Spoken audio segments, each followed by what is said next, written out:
Hello, and welcome to today's Queer Spirit video. Today I want to talk about Loki, who is a god from the Norse pantheon. Loki is hard to pin down basically in all ways. He's a trickster, he's a shapeshifter. It's never really clear in the sort of epic enmity between the gods and the giants of Norse mythology whose side he's on. He is genetically a giant, but is adopted as Odin's blood brother, and so he is sort of an adopted one of the Aesir, the gods. But he's not always on their side. He plays pranks on them a lot, some of them quite vicious. So he moves through a lot of boundaries in a lot of ways, which would make him queer all by itself, I think. But today I want to tell a particular story about Loki. So, the story goes that the Aesir, the gods, wanted to build a particularly strong defensive wall around their stronghold. And a mason came along, conveniently, maybe suspiciously conveniently, and offered to build it for them in 3 seasons for the price of the sun and the moon and the hand of the goddess Freya in marriage. And the gods consulted together, and at the advice of Loki, again, potentially suspicious, they decided to say yes on the condition that instead of 3 seasons, the mason would have only 1 season, and that he could not have help from anyone except his horse. He was the one who insisted on having the help of his horse. So they agree, if he can get it done in a season, he gets the sun and the moon and Freya. If he doesn't get it done in a season, he gets nothing. Okay. Because the gods are feeling pretty good about this because they've cut the time to 1/3, and so they figure there's no way he can possibly complete the wall this fast.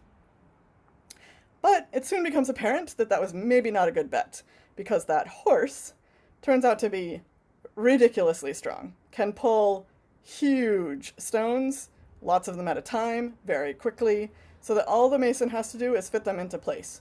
The mason is also really stronger than he should be, and so this wall is going up very quickly in a way that is making all of the gods particularly nervous, and especially Freya, who's like, there is no way I am marrying this guy, so you better find out a way to deal with this. So the gods confer again, and they decide that it is clearly Loki's fault that they got into this bargain to begin with, because he suggested the terms. Maybe fair, maybe not. And they tell Loki, essentially, fix this or we're gonna take it out on you.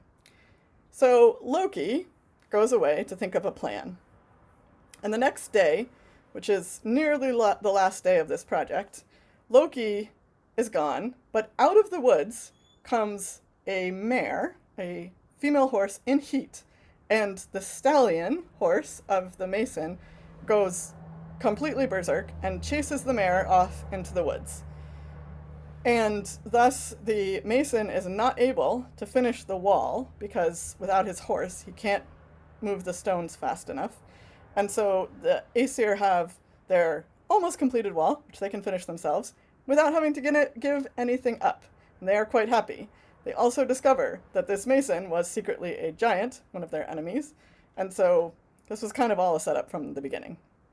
But luckily, happy day, Loki has saved the day, or at least this mare, horse, and everyone assumes that Loki has something to do with this, has saved the day. Now it turns out that the mare is actually Loki himself in the shape of a mare, and after the correct amount of time, Loki comes back in his normal form with an 8-legged foal named Sleipnir, who is the child of Loki as the mare and the mason's horse. And this becomes Odin's own mount, the best, strongest, fastest of horses, partly due to the fact that it has twice as many legs as others. So one commentator on this story that I read pointed out that this makes Loki one of the only deities to have both fathered and mothered children in the mythology of his pantheon.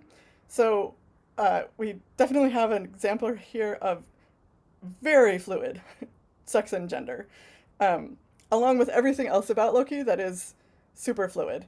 So Loki for me, is one of the prime examples of the queer trickster god for all of his fluidity and changing and defiance of boundaries of all kinds. Thanks for watching.